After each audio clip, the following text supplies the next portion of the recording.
Wakil Ketua Umum DPP Partai Gerindra, Habibur Rahman, meminta Kejaksaan Agung RI, Kejagung, segera menjelaskan duduk perkara penangkapan terhadap mantan Menteri Perdagangan RI Thomas Trikasi Lembong alias Tom Lembong. Tom Lembong ditetapkan sebagai tersangka dan ditahan pihak Kejagung RI karena kasus dugaan kasus korupsi impor gula di Kementerian Perdagangan RI pada 2015-2016.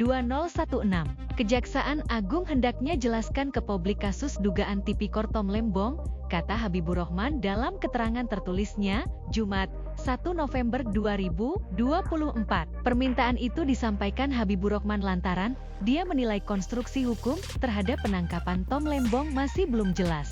Bahkan dirinya mengaku mendapatkan pertanyaan yang menuding kalau penangkapan terhadap Tom Lembong adalah bentuk kriminalisasi politik. Terus terang konstruksi hukum kasus tersebut masih cukup sumir atau abstrak di mata publik.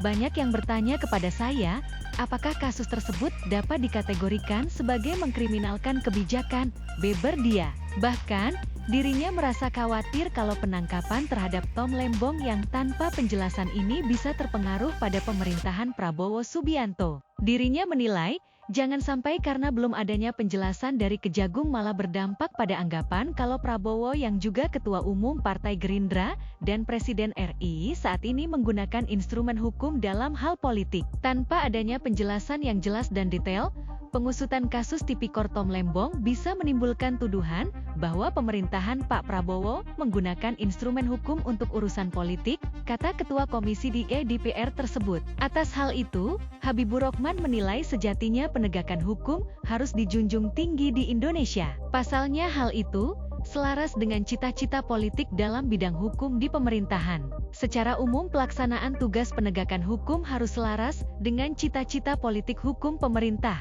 Kita memerlukan persatuan nasional yang kuat, dengan tetap menjunjung tinggi tegaknya hukum, tandas Habibur Rahman.